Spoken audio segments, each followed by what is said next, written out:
we're fortunate to spend time with the incredibly talented Cynthia Bringle. So I was joking earlier, Cynthia is in our Gorelick collection show downstairs, Potters and Patrons. And she has 2 pieces in that exhibit.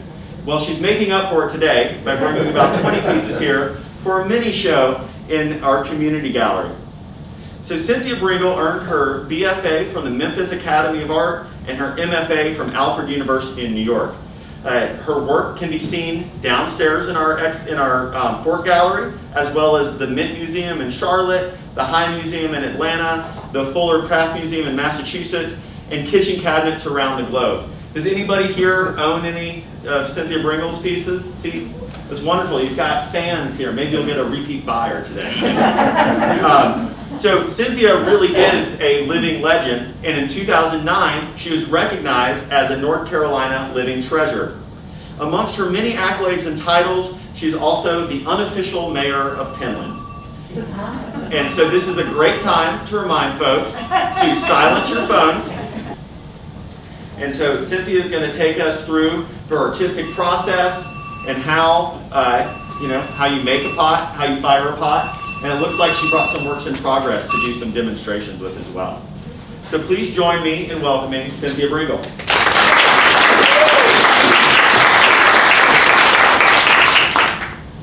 So, all right, so y'all know this is what I do. So people come in my studio and they often say, how many people work here? Because I make a huge variety of stuff. So everybody chooses the way to work that suits them and suits their temperament. So I've always been interested, as I said, in a variety of forms and way to fire and everything else. So this morning my plan is, so I know people here make pots and they know the whole process. But then there's a whole group of people who really don't get the whole process. Because if you see someone turn something on the wheel, you go, that's easy. How come it costs blah, blah, blah? So people come in my gallery and they'll look at something and they'll say, how long did it take to make this? 50 years and 2 weeks. Everything you do is because of everything you've done before. It doesn't just happen overnight. So it's the whole process. Now, if someone wants 10 of a certain coffee cup, I can make 10. They'll all be a little different, but they'll look alike. But usually, if I sit down and make coffee cups, it's like this. One will be this way, one will be that way, one might be that. So I'll make all different ones. So you can see I'm primarily someone who works on the wheel, even though I have certainly done a bunch of hand building in the past. So when you're making pottery, so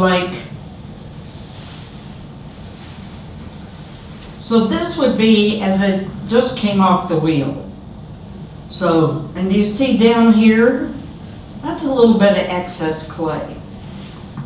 So what you would do with this is after it dries a certain amount of time, depending on the atmosphere in your studio, it might take 4 hours or it might take 2 days if it's really humid.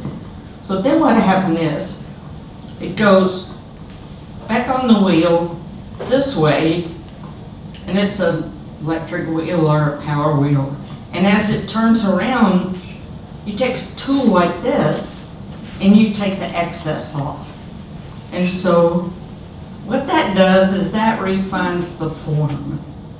So my work has a lot to do with the form and texture and how it feels in your hand. So I have people who have used my dinnerware or even my bathroom sinks for 30 or 40 years. So, because I'm mostly about function, even though I make big vessels now, which I really love to make. You know, I make a lot of coffee mugs. So then after that, this would get, I've done this little space here for this to get carved, which I'll do in a little while. And then here's another coffee mug. That one's already been trimmed. So then I will put handles on these. So, which is another process. So then after they're made, they get dried. Okay, then they go in the bisque kiln, which is the first firing, and they come out, and you can hear it has a little bit of a ring, and it's really durable. So if you don't like it at this point, you just put it back in a bucket of water, and you can reuse that clay. So at this point, so this is dried just a little bit.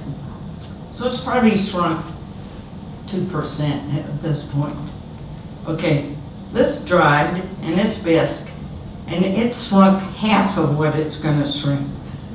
Stoneware clay shrinks about 14%.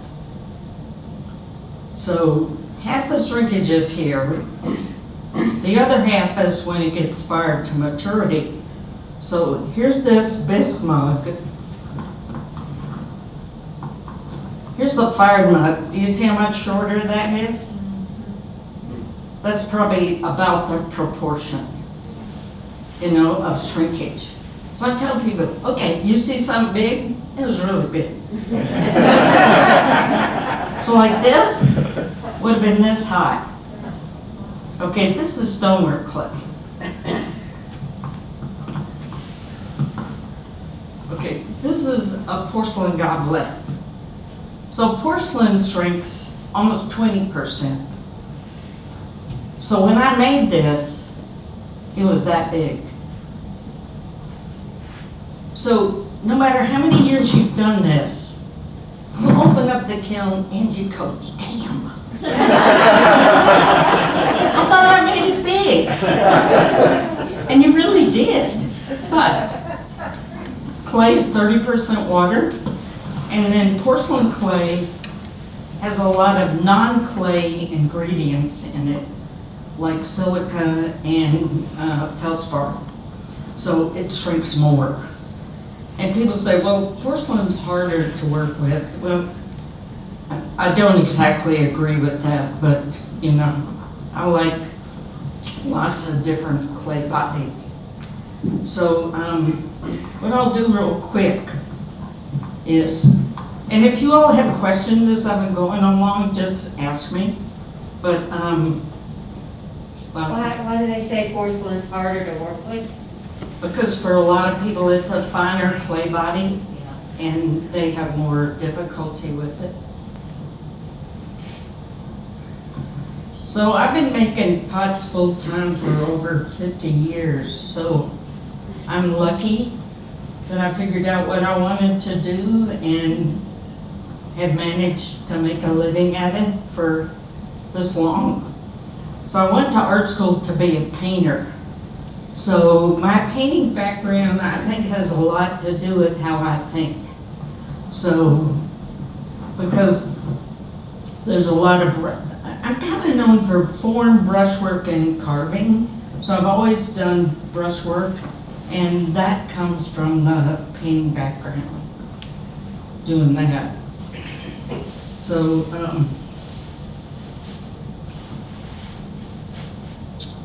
this little coffee mug. So you'll see those have some carving on them.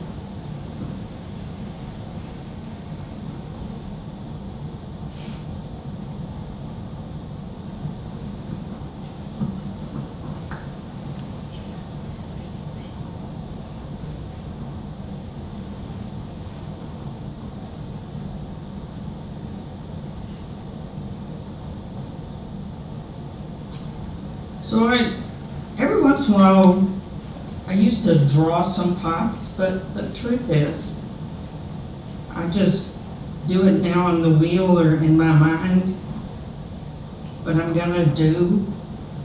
So,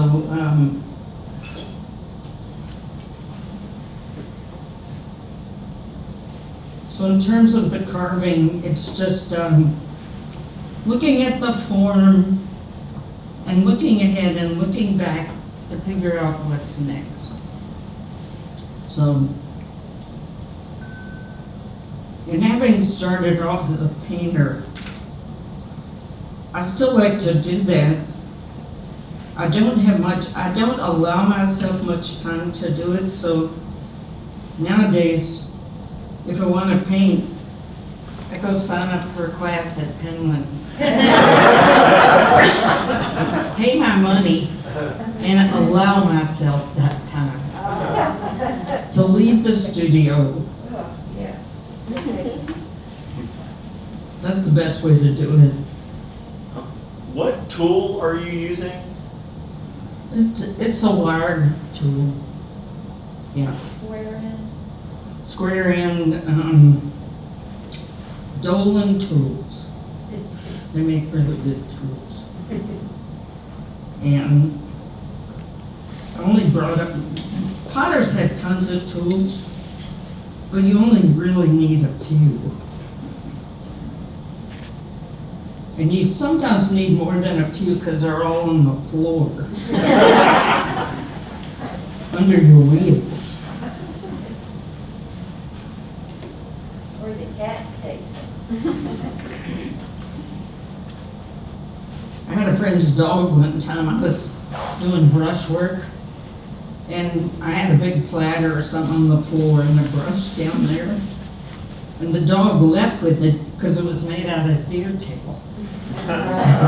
They thought it was alive.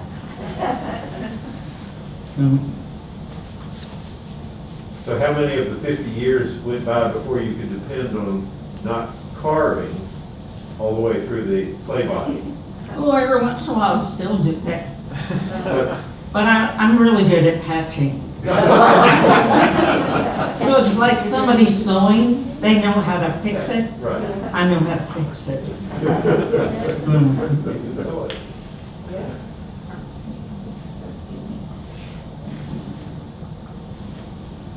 I mean, it's all right. I one time visited a sculptural class up at Finland, and I saw the sculptures that came out of the kiln, and they had lots of cracks and holes in them and stuff fell apart. Well, 3 days later, the instructor had shown them how to use moldable epoxy and acrylic paints. You could not tell. So, for pottery, you don't do that because acrylic paints probably don't work as well in a dishwasher.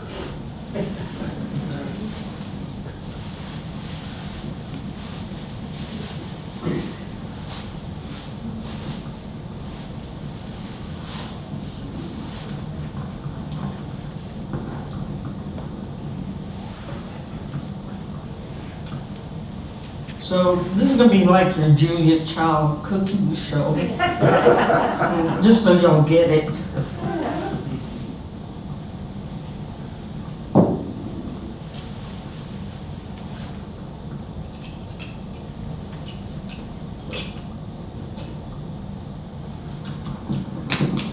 So some people extrude handles with an extruder, but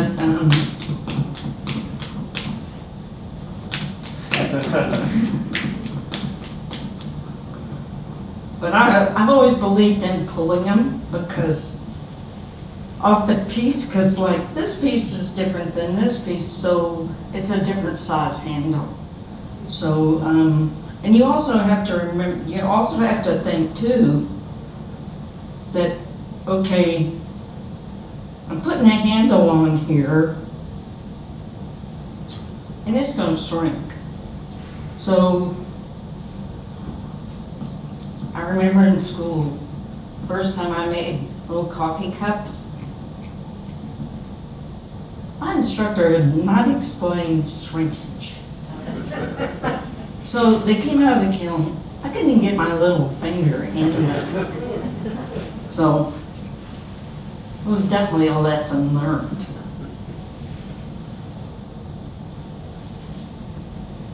So, and also at this point, like if I were making a picture, it would be more extreme because it's bigger. But at this point, that's already shrunk just a little bit. So what I need to do is put the handle on so it looks a little bit bigger than it should be. Because then proportionally now, this is going to shrink more than this. And if you wait too long, after it's shrunk quite a bit and dried, the handle will not stick.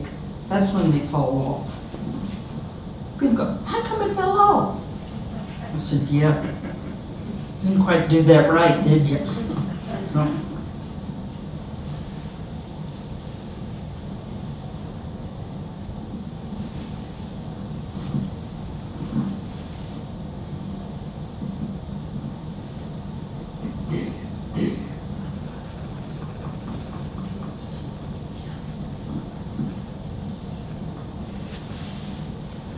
So, you decide where it's going to go, so we'll put it right here. I'll just wet this a little. So for any potters out there, no, I don't score. Yeah, that's what we're just amazed at. Well, I don't need to. You know, it's just a whole nother process that I don't have to do.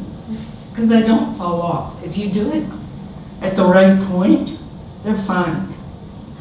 So, the only time you might want to score sometimes is porcelain. Because it has so much more of a shrinkage rate. But I haven't scored for years. Well, you said if you do it at the right point, what's Yeah. the right point? When this hasn't gotten too dry. So, But it's beyond the point of trimming it. Or no? no. You have not trimmed that. Oh, this has been trimmed. Okay. But it's still, Still leather hard, still cold. feel that.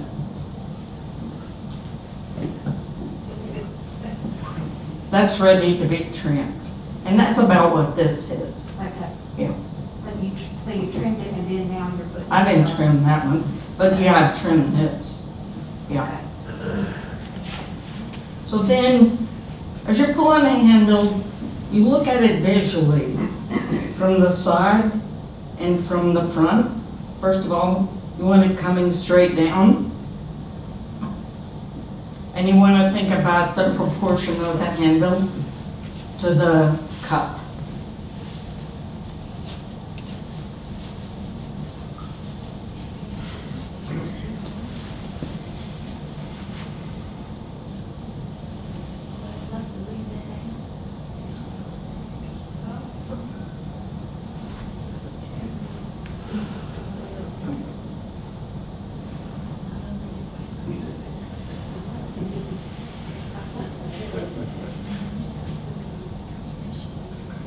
So then it's a really good idea to turn it around like this and see if it's going straight up, because your hand has a tendency to go kind of one way.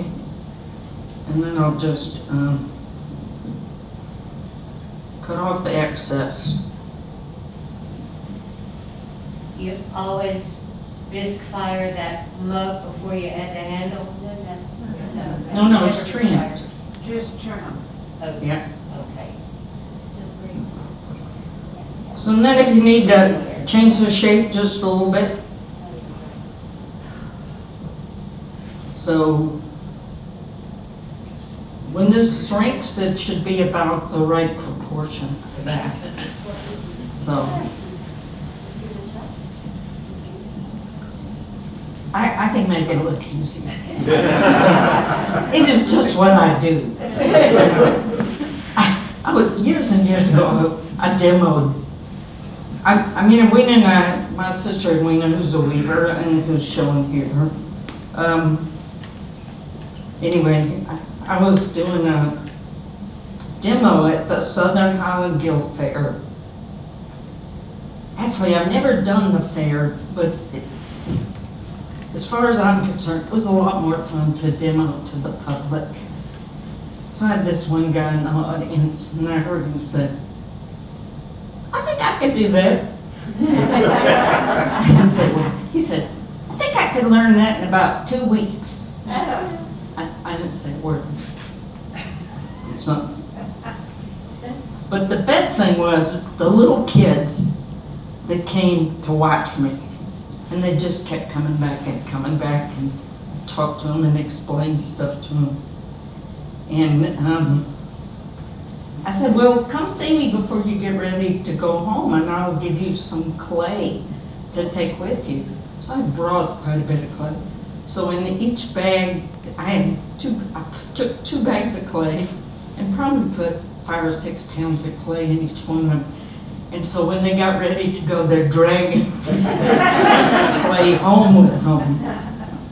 But they were thrilled. I'm not sure their mother was, but it made them happy. Where do you get your clay?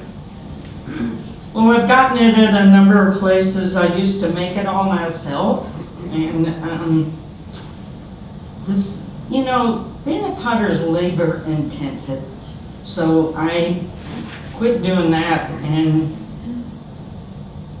in all honesty, the first time I ever bought clay, my first studio was outside of Memphis, because that's where I'm from. And I bought clay from these guys that were selling it, and I thought, okay, that'll save me a week's worth of work. I bought clay, I made a whole bunch of pots. I took them to the signature shop in Atlanta, which was one of my customers. And several days later, they called me up. Cynthia, your pots are falling apart on the shelf. So I had made a whole kiln load of pots with bad clay. So I called these guys up. We'll bring you some more clay. I went, It was just a big loss. So I think every potter can tell you about that kind of story happening to them.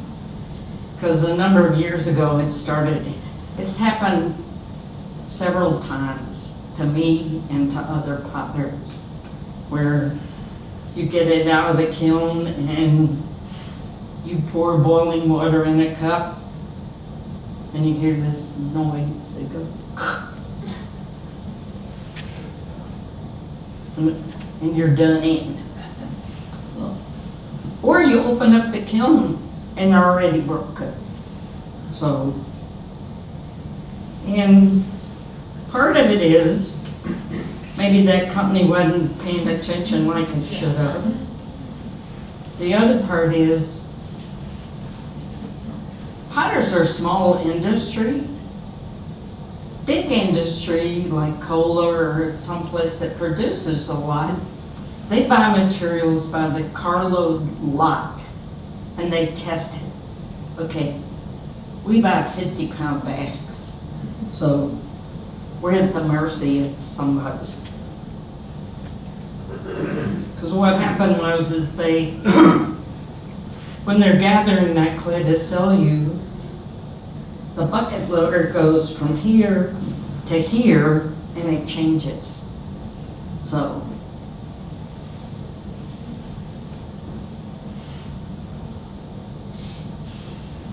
I don't understand, how does it change? well, because it's in the ground in different places. Yeah. So what kind of clay are you using now? At the moment, this is Laguna B-Mix Content.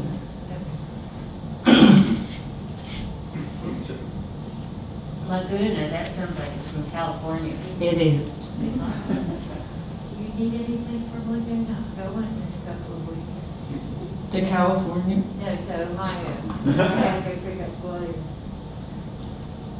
Yeah, because you can buy Laguna B-Mix in Asheville Yeah. at the Village Potters. So I'm going to pick up some tomorrow. I mean, the thing is, potters are also at the mercy of clay suppliers, and There are a lot of materials that people are not being able to get nowadays, so. Is it difficult to make a really thin lip on a mug? Yeah, but then it's sharp. Yeah. 'Cause Thin but the- not sharp. Hmm? Thin but not sharp lip. Well, these are as thin as I want to make them. Yeah. Because glaze pulls away from sharp edges. So you don't want that. So they're made, they're best fired, then they get glazed. And I use a number of different glazes, different clay bodies, fired different ways. So I had a wood kiln at my place, and I took it down, and so now I mostly wood fire with other people in big kilns and big firings.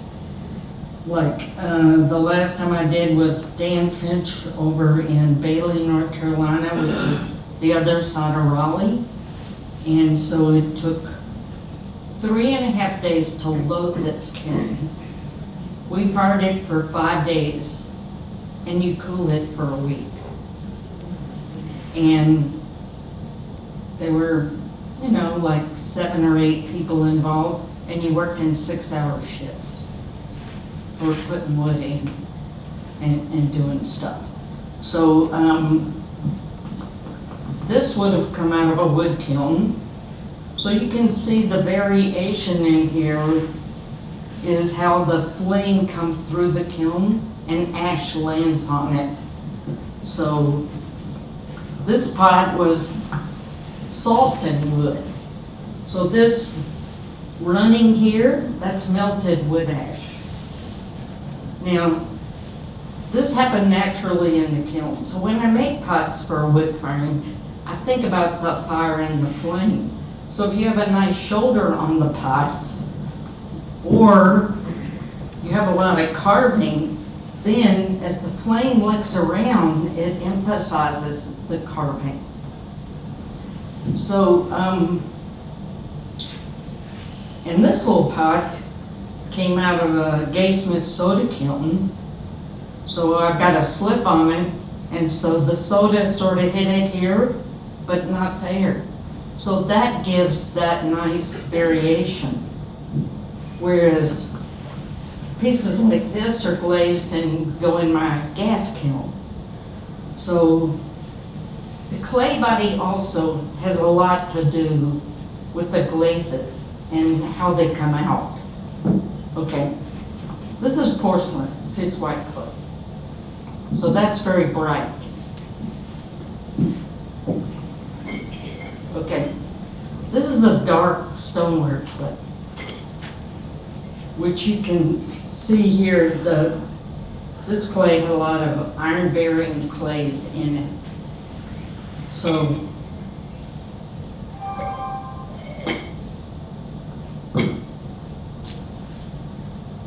So this is a light-bearing clay. Okay, do you see these two pots? Do you see the bottom? Same glaze. Same glaze is on this as is on this. So you think about, if you're a painter and you were painting on white watercolor paper and brown watercolor paper, it's the same thing. What's underneath shows through. And it's that way with glazes also. But like, the firing also affects the glaze. So like this pot of mine, I also sometimes fire with Ben Owen down in Seagrove. So this was fired in his wood kiln. So I make a bunch of pots, go down there and help fire. So this glaze is a result of wood and some salt. See the glaze on the bottom of here? That's in my gas kiln. So, people look at pots and they go, But it's just that kind of variation. And even in a gas kiln, it depends on the atmosphere at the burner, what you get. So whether it's in a reducing flame, which reduction is, iron is Fe2O3. So if there's iron in the clay body, if you reduce the amount of air going into your burners, it pulls it out of your clay body. So these two pots are the ones that were pictured when they advertised this lecture. So this is a teapot. And, so like here, this glaze, that's the same as this glaze. Two different clay bodies. This one's darker, this one's porcelain. So, I mean, the truth is that intensity doesn't happen all the time. So that's why all of us as potters, you open up. I mean, everybody I know that's done this forever, they can't wait to open the kiln and see what they got. So that's why they've all melted a lot of flashlights. By looking in the peepholes to see what's happening. Talk a little bit about the different kinds of wood that you use. Well, but I mean, the wood I used to use in my kiln was, you know, just cut-offs from a factory. So, and you use what you can get. And so that's what most people do. I mean, I think, depending on where you live in the country, you might have more availability of certain hardwoods that we don't have here. I mean, mostly, if you're trying to work and get a kiln to go up, like pine burns really high, but it's not what gives you the long firing. You want oak or some other hardwood to get there. Yeah, mostly oaks around here where we live. Yeah, so, I mean, it's just all different. You mentioned the soda layering with that. Yeah. What is that? A number of people have gone to soda instead of salt, because for me, actually, they say, well, salt pollutes because it's chlorine gas, but it actually isn't much. But the thing is about salt, it's visible pollution. So that's why some universities and potters that are in cities, they don't do salt because it looks like you're burning your house down. And soda doesn't have that pollution, that visible pollution. So the soda you actually burn. You're actually burning the soda. Well, what you usually mix soda up in water and spray it in I see. through a bunch of peepholes in the kiln.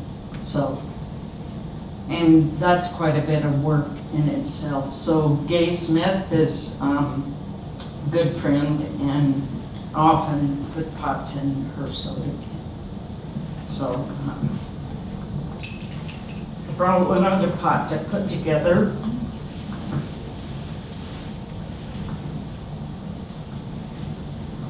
You can see.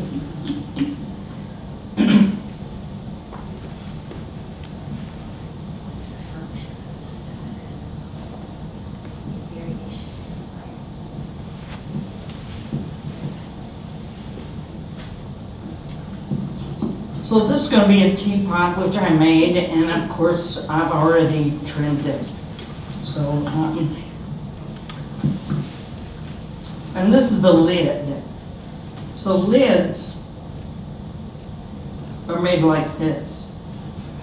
So this lid has a little lip on it. It's because if you're pouring tea and you don't put your hand on the lid, you don't want it to fall out. So this goes back into there so it doesn't fall out in your teacup. So there's one on this one too. So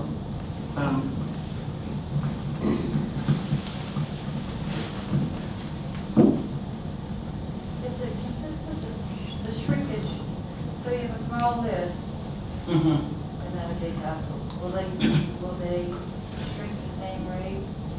Well, we always hope that's exactly true, but like if you're making casseroles, it depends on the kind of lip you make on the bottom and the dome lid at the top, how much the dome is.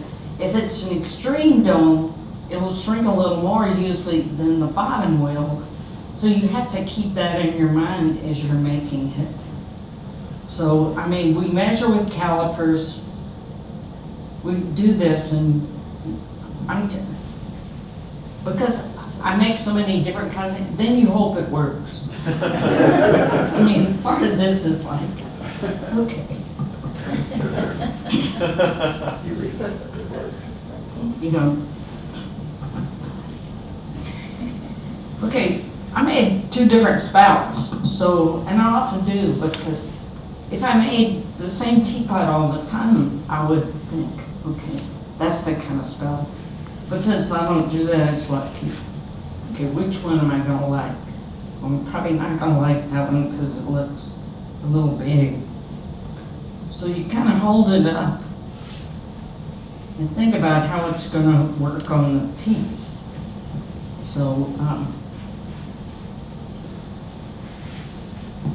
so if I held it up back here, you can kind of squint your eyes and you get an idea of what's going to happen.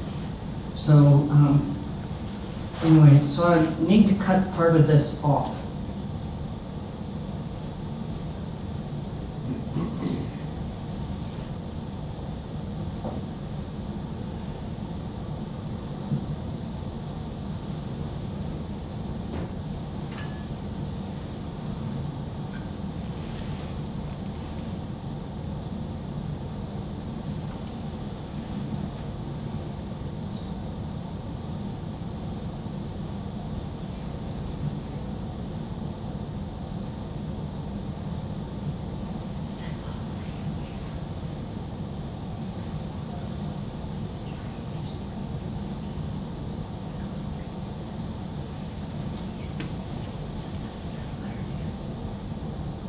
So teapots are really a complicated form to make because you have the lid, this, and a handle that all have to go together.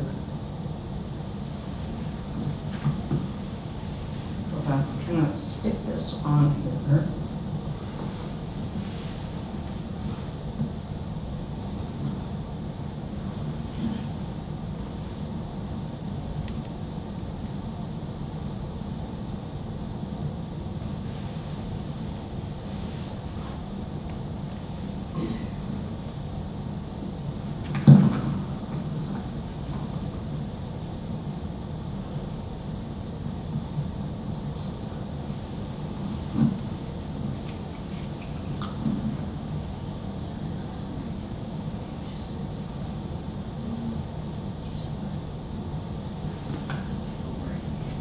So is this where the student says, oh, it might take 3 weeks instead of 2?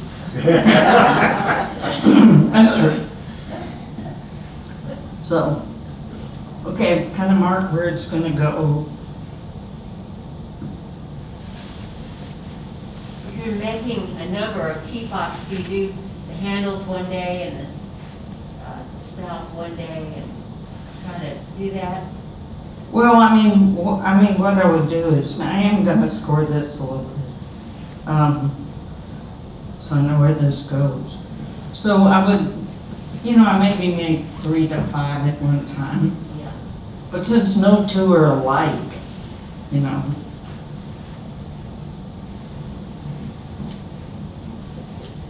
So this is a good tool. So you can use a fettling knife, or this is a hole puncher. So it just means you're not left with this much mess.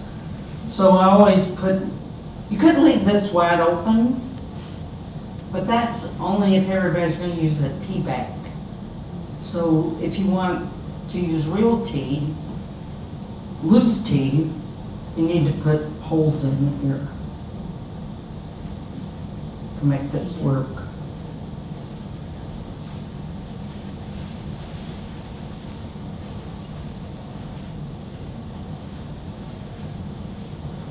if you ever look at Japanese teapots, you know, there's stores that sell a lot of Japanese teapots that are, you know, those small ones. Yeah. If you look inside of those, in terms of where the tea is, what they've done is they make a little bowl shape like this, and they put a bunch of small holes in it, and they cut that out, and that goes in there, and so that's inserted in, so maybe the tea leaves won't stick as much.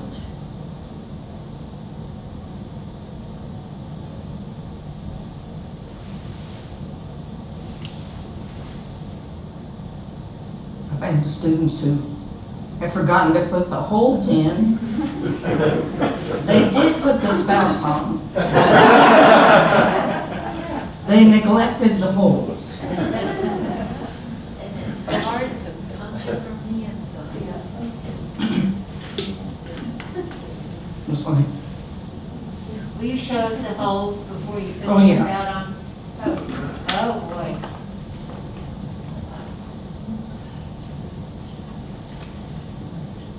Cynthia, you've mentioned that you teach a lot. Have there been any teachers that have been very influential in you developing your style?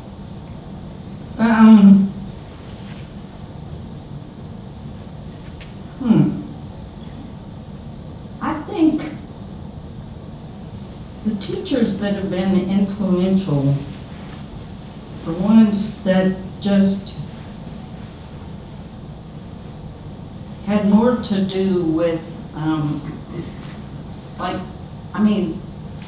there was a gentleman, Bob Turner, who was an amazing artist and a teacher at Alfred University. And so, you know,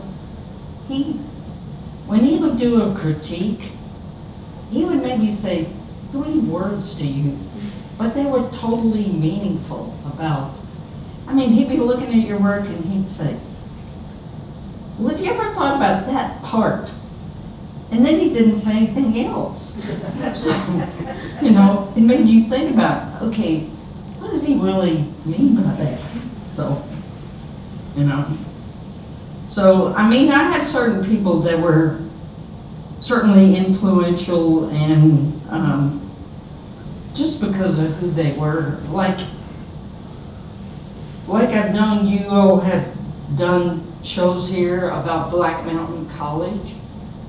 Okay, so one of my instructors early on was MC Richards, who had a lot to do with Black Mountain College.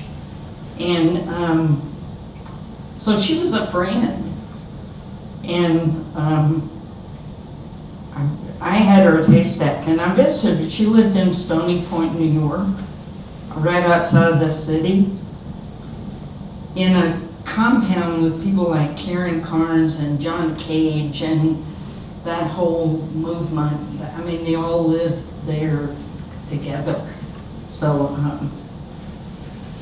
when I went to Haystack as a student, and so anyway, I would drive there sometimes from Memphis. You want to talk about long.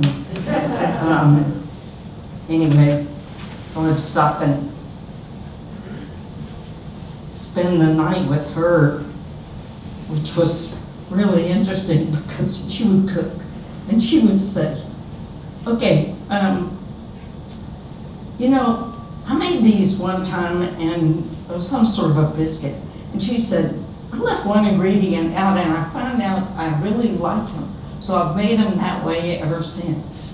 So she would be in the kitchen. And she had things in her kitchen like Peter Volkas, who was a friend of hers, a cup of his. She said, this doesn't belong on a shelf, it belongs to be used.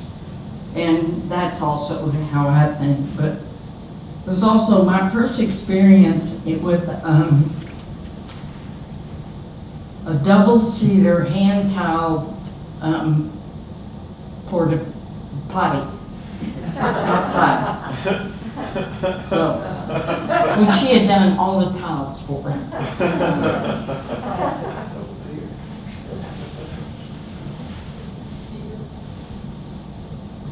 Now, I might normally put a little slip in here, but since I didn't bring any, this should work. So see, it's stuck on.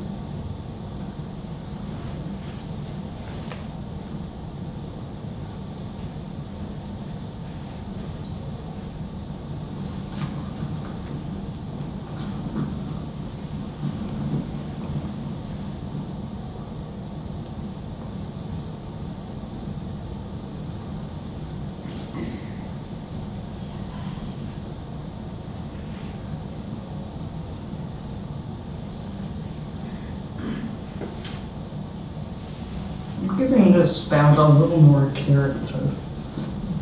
See how that's changed it?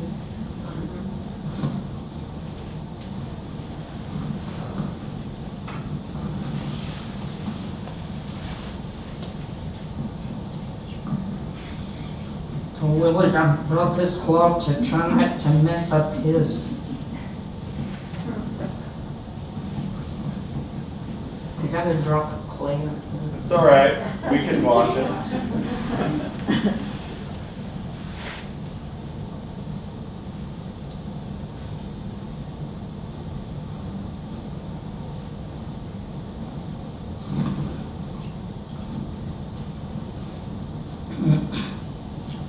So, you know, the last 2 years have been really different for artists because all the shows are canceled, all the workshops are canceled, all of that kind of thing.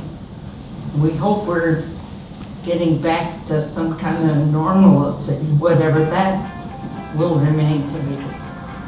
Okay, you have to answer that and tell them that they made a mistake today.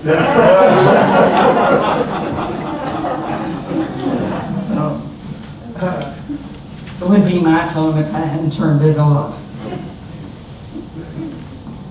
So anyway, I mean, but I feel lucky. I have a place to work. I have something I like to do.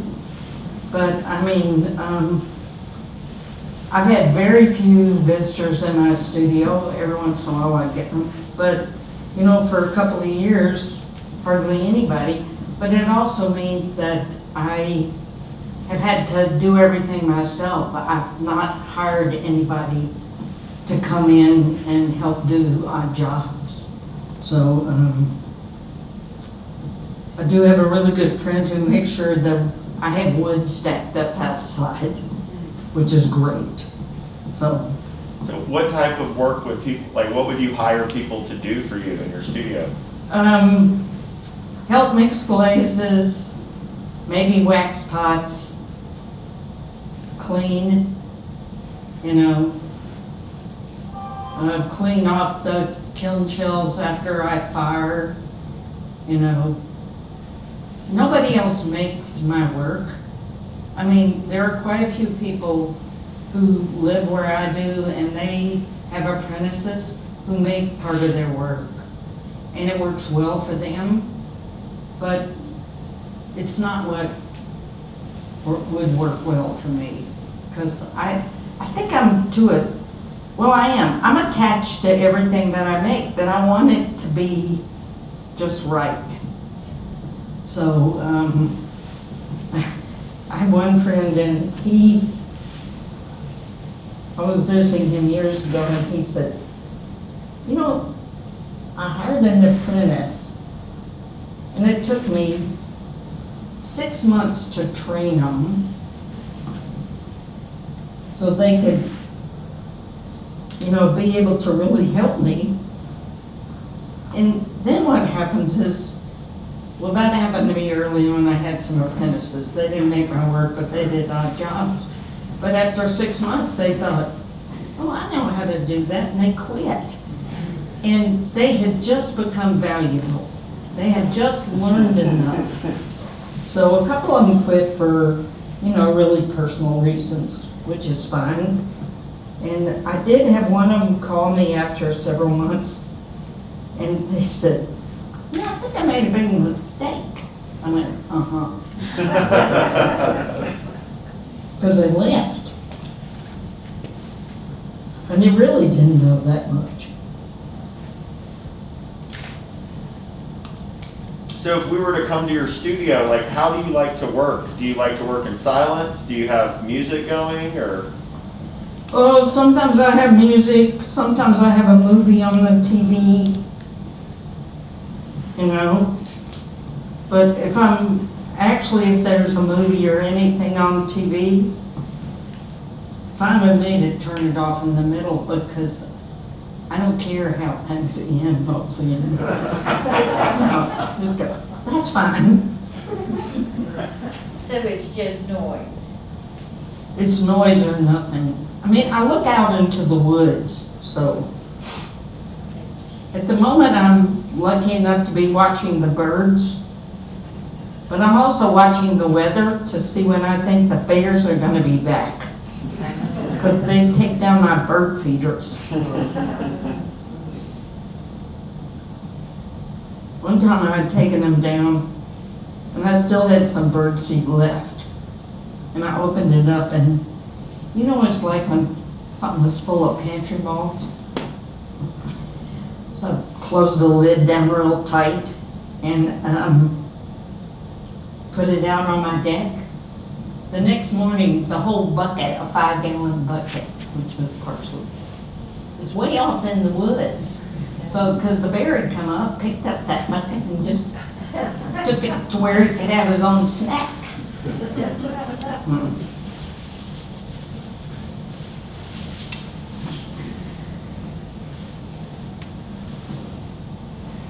Okay, now we need another handle.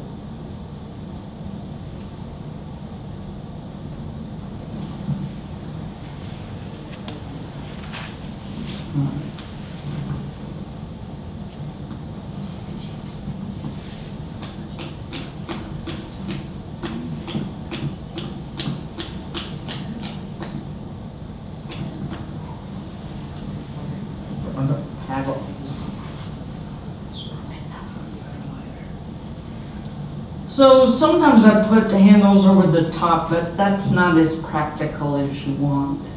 So, because it's harder to put the water in and they're more decorative. So this will go at the back.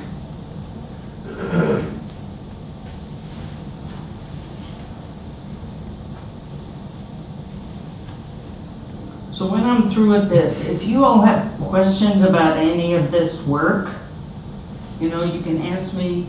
You can also come and pick it up and see what it's like. So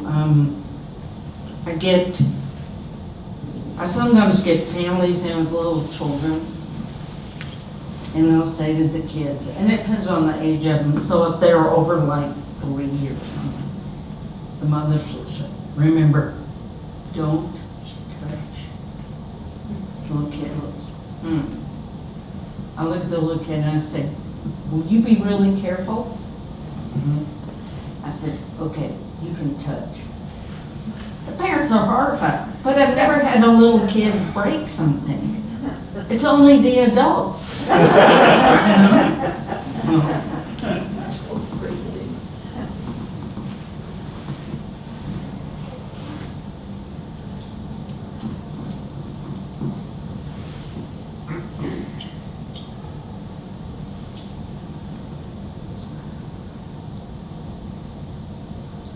So the next thing coming up in our area is in June, which is the Toe River Tour from Toe River Arts Council. So it's June 3rd through the 5th. So there are a lot of studios on the tour. So they do, it'll be on the internet and you can get a tour book. But it's not in any way juried. So They do have a show that goes up before the tour starts, where you can go look at samples of people's work to see if you think you want to go there. But, I mean, it's huge. It's 2 counties. It's Mitchell and Yancey County. And there are a lot of really good artists.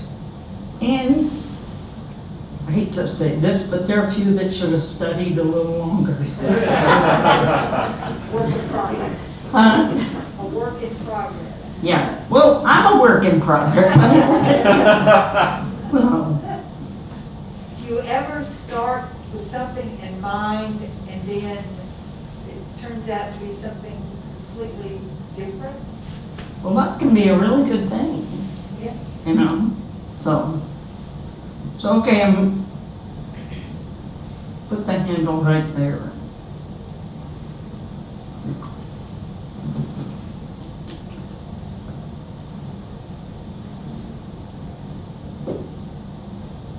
Is the June Toe River tour a lot like the one before Christmas? Yeah. Okay. Well, it depends on who signs up for it. And we did have the one before Christmas in November. So, and quite a few people came out to that. So,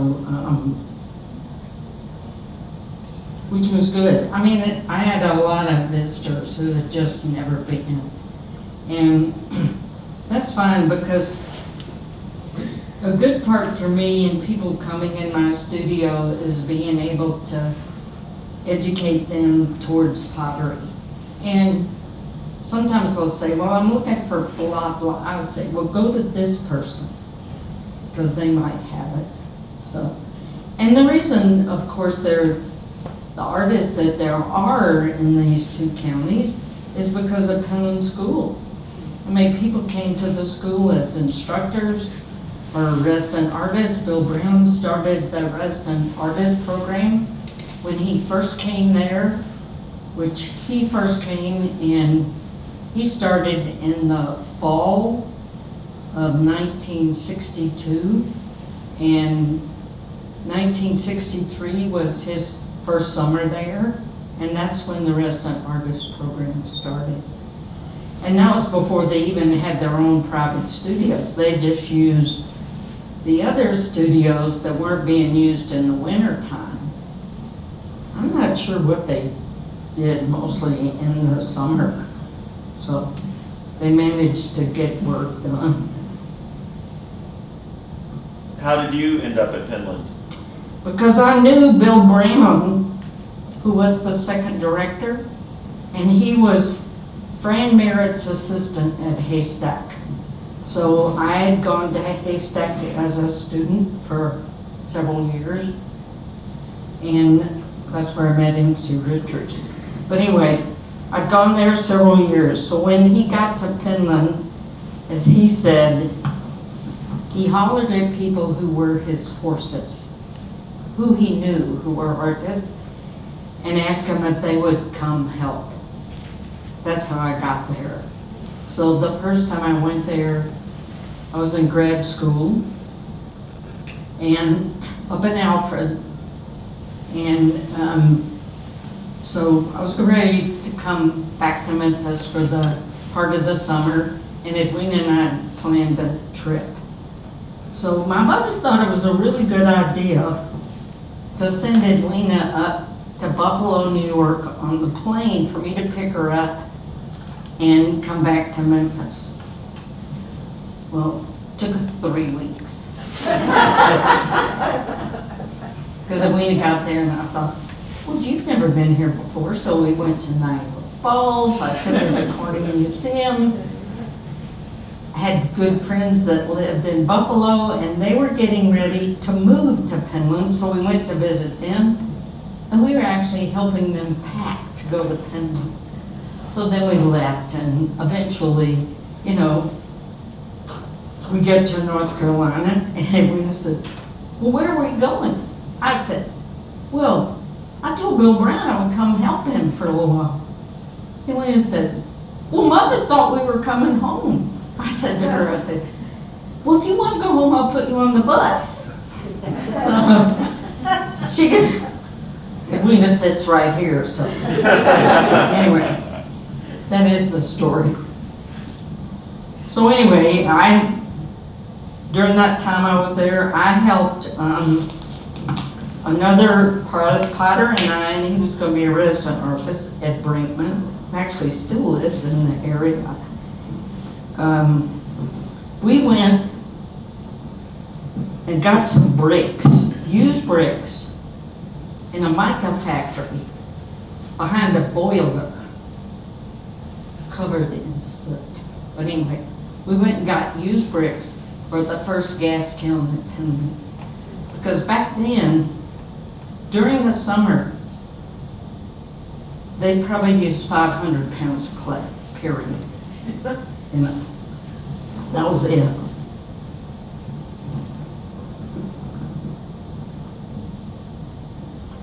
So then, helped out for a couple of weeks. Edwina didn't have anything to do, and a woman who was there put her on a loom. So that was the beginning of her learning to weave. So Edwina has shown here in the fiber show and that Jean McLaughlin put together a couple of years ago.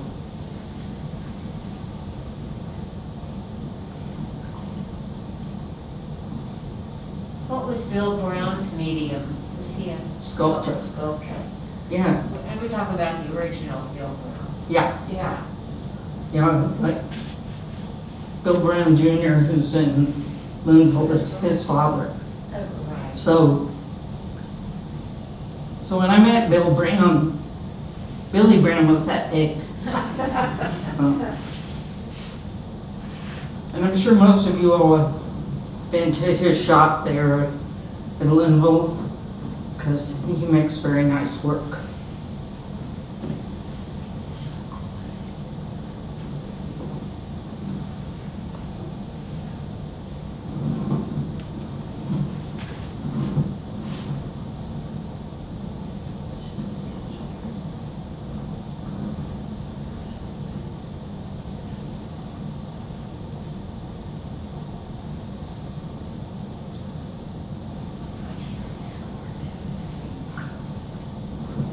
I scored up here, but you don't have to score at the bottom. You don't need to at the bottom because it's going to dry faster at the top. So.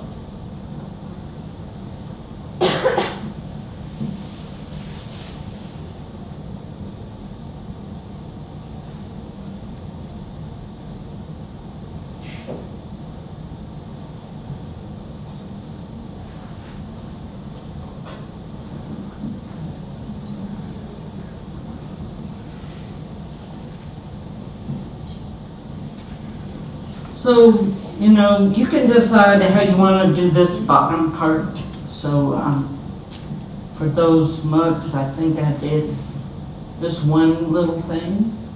Because this is wider here, and I think about the visual part of seeing this. So then I'm just going to widen this out.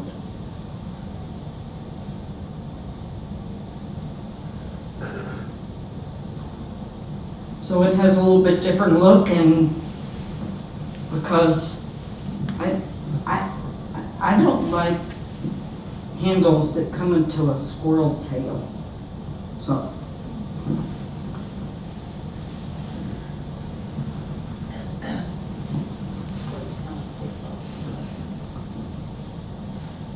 Did you score that while you were making that handle? Just score it with your fingernail or thumb? I scored the pot a little bit. That maybe fits. So. Okay, so if y'all have questions, want to look at the pots, How do you apply the glaze? Just paint it on or what? I have big buckets and I dip and pour. Yeah. So, I mean, glazes I use a lot of in a 10-gallon bucket. So. I noticed a lot of your work, if it's figurative, you kind of do fish or sea life or turtles. How'd you get started doing that? Well, I like turtles, and I've always kind of made them, and then they started jumping on my pots. So people ask me, they said, well, why do you like turtles so much? And I said, well, it's probably because they just plod along and they get there. So I think that's the way I've kind of done life. It's like, I just have plodded along. I didn't have any intentions, I think. I just have done it. So, I mean, I started off making pots full time when it was certainly a strange thing for a woman to be doing. And we grew up in Memphis, and people would say to my father, they would say, oh, it's nice Cynthia has a hobby. He would look at him and say, it's not her hobby, it's her business. So even though his mother, our grandmother, went and looked at where I was going to set up my studio to begin with, which was an abandoned house that probably should have been bulldozed. But I wasn't going to pay much rent for it. I was going to do all the labor to get it fixed up. And she went back to my father and cried. So he thought it was fine. No.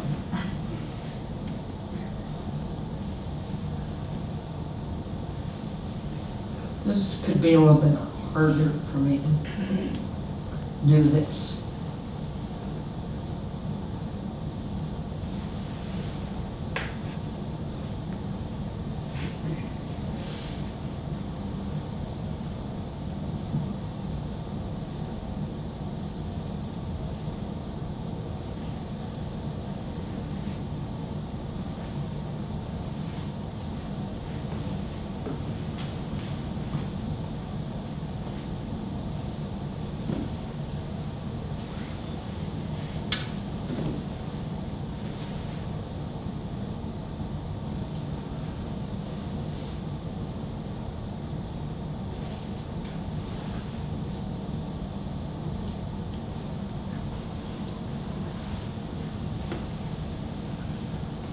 How did that house work out for you? I was there almost 6 years. So there was a part of the house that probably had been maybe a garage. There were only some 2x4s holding the roof up, but there was no roofing paper on it, and it was all kind of open. And in the house, the kitchen was torn up to the subfloor, and you could see the dirt underneath. The toilet was in the middle of the living room. Windows were out. So I got a plumber to put the toilet back in and that kind of thing. I knew it had a well and it had water. So I put in windows. I laid floor. I hired 2 local carpenters to do the studio part, and someone was renovating and they gave me some old windows. So one of them could read and write and the other one couldn't. So I'd go in the studio area with chalk. And I'd say, this where this window goes, this where this window goes. So anyway, bought bricks, built a kiln, I went to the company in town that sold hard bricks, AP Green, and they had insulating bricks. And I went to them and I said, I need to order some bricks. For what? So I said, well, I want to build this kiln. So they did. They sent me an engineer who looked at my kiln plans and really sent the right number of bricks to me, which is great. So then I needed burners. And so one of my brothers was in between doing stuff. So my father had decided Floyd could come help me. So that meant he hopefully was following my directions, not his. So anyway, I decided I need burners for this kiln.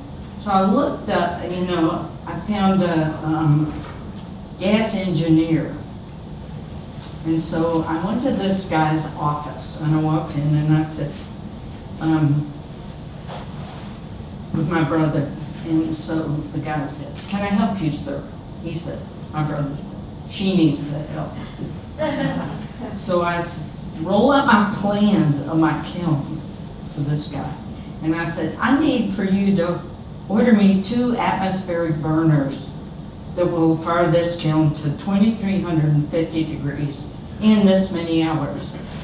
This gentleman looks at me and he says, "Where'd you get my name?" In the yellow pages. Oh. So I said, "How long will it take?" "Well, 2 or 3 weeks." 3 weeks go by, I don't have any burners. So I called him up and I said, "My burners haven't come." I said, "Do you know when they're gonna arrive?" "Oh, I didn't order them." He didn't believe me. Okay, I don't get very angry, but I was. So anyway, he said, "All right, I'll order them."